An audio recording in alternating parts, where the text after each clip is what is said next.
ഒരു സ്കൂളുകളിലും മാൻഡേറ്റ് കൊടുത്തിട്ടില്ല. ഈ കാര്യങ്ങൾ ചെയ്യേണ്ടതാണെന്നുള്ള നിർദ്ദേശം കൊടുത്തിട്ടുണ്ട്.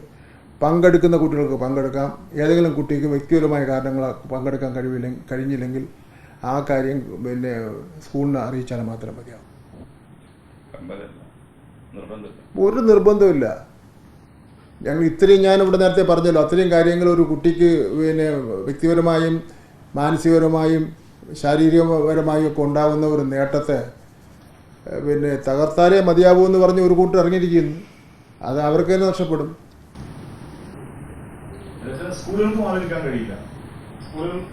ഇല്ല, സ്കൂളുകളിൽ ഉണ്ടാവണം. ഇത് പുതിയ സംവിധാനം എന്നുള്ളതിൽ സ്കൂളിലുണ്ടാവണം.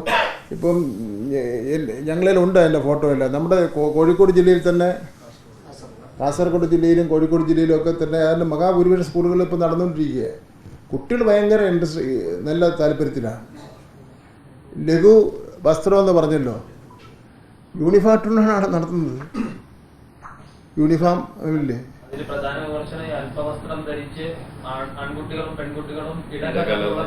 തെറ്റായ പിന്നെ ഒരു വൃത്തികെട്ട കണ്ണു വെച്ച് കാണുന്നുണ്ടാ കുഴപ്പം. നമ്മുടെ മക്കളല്ലേ, കൊച്ചു പിള്ളേർ അങ്ങോട്ടും ഇങ്ങോട്ടും അവർ ഡാൻസ് ചെയ്യുമ്പോൾ ഉടനെ തന്നെ വേറെ രൂപത്തിലത് കാണുമെന്ന് വെച്ചാൽ അത് വൃത്തികെട്ട കണ്ണിൻ്റെ പിന്നെ ഒരു സിമ്പലാണ്.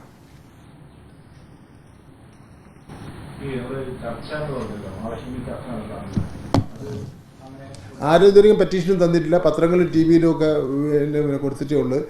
അത് സ്വീകരിക്കാൻ തന്നെ കാരണം വെച്ചാൽ നിങ്ങളോടുള്ള ഒരു ജനപ്രതി എന്നുള്ള നിലയിൽ എൻ്റെ കടപ്പാടിൻ്റെ അടിസ്ഥാനത്തിലാണ്.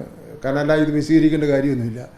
നിങ്ങളെല്ലാവരും വന്ന് വരികയും പിന്നെ തിരുവനന്തപുരത്തു നിന്നും എല്ലാ ജില്ലയിൽ നിന്നും വിളിച്ചത് ഇതിനൊരു റിയാക്ഷൻ കൊടുക്കണം എന്ന് പറയുകയൊക്കെ ചെയ്തതിൻ്റെ അടിസ്ഥാനത്തിൽ ഒരാഴ്ച കൊണ്ടാണ് 1250 കുട്ടികൾ പങ്കെടുത്തുകൊണ്ട് നമ്മുടെ ചന്ദ്രശേഖരൻ നായർ സ്റ്റേഡിയത്ത് ഈ നൃത്തം നടന്നത്.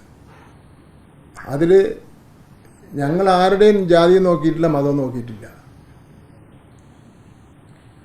അതിന് ഒരു കുട്ടി പോലും ലഘുവസ്ത്രം ധരിച്ചായിട്ടും ഞങ്ങൾ കണ്ടിട്ടുമില്ല.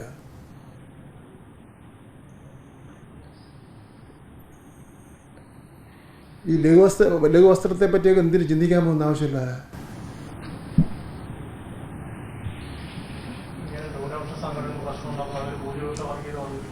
പറഞ്ഞല്ലോ, ഈ ലഘുവസ്ത്രങ്ങളെ കുറിച്ചൊക്കെ പറയുന്നത് വലിയ മത പണ്ഡിതന്മാരും സംഘടനാ നേതാക്കളൊക്കെ തന്നെയാണ് ഇത് പറയുന്നത്. അല്ല, അവരെന്തുകൊണ്ടങ്ങനെ പറഞ്ഞെന്ന് അറിയില്ല, അവർക്കെല്ലാം അറിയാമല്ലോ. കാലത്തിനനുസരിച്ച് പുരോഗമിക്കാത്ത ഗൾഫ് രാജ്യങ്ങളിൽ ചെന്ന് നോക്കിയാൽ അവിടെ ടൂറിസ്റ്റുകൾ വന്നിറങ്ങുന്ന വേഷം കാണാമല്ലോ. നമുക്ക് നിങ്ങളെല്ലാം പോയിട്ടുള്ളതല്ലേ.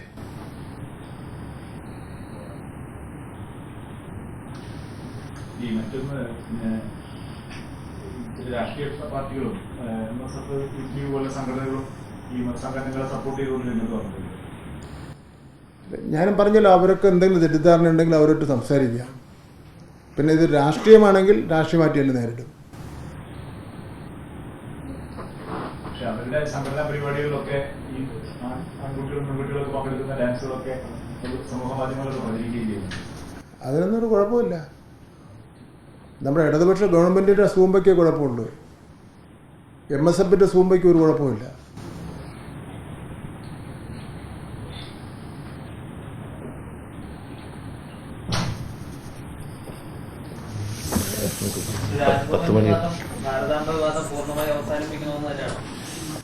ഞാൻ അവസാനിപ്പിച്ചു.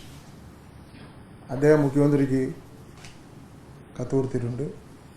ഇനി അദ്ദേഹം എന്നെ ഉപദ്രവിക്കാതിരുന്ന ഈ പേര് പറഞ്ഞ ആവശ്യമില്ലാതെ ആക്ഷേപങ്ങൾ ഞാനിങ്ങനെ പ്രോട്ടോക്കോൾ ലംഘനം എന്ന് പറയാം.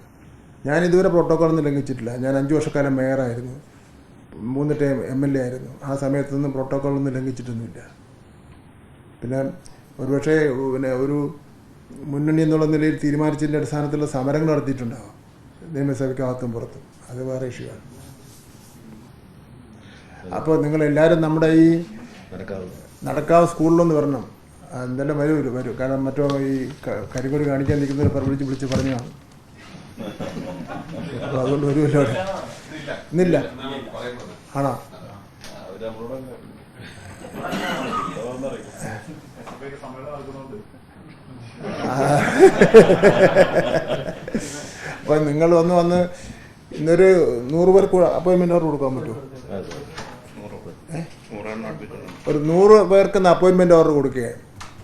അപ്പോയിൻമെൻറ്റ് ഓർഡർ അവർ 5 വർഷം 6 വർഷക്കാലമായി ജോലി ചെയ്തിട്ട് ശമ്പളം കിട്ടാത്തവർക്ക് ഇന്നലെ തിരുവനന്തപുരത്തേക്ക് 125 പേർക്ക് കൊടുത്തു, അധ്യാപകർക്ക്.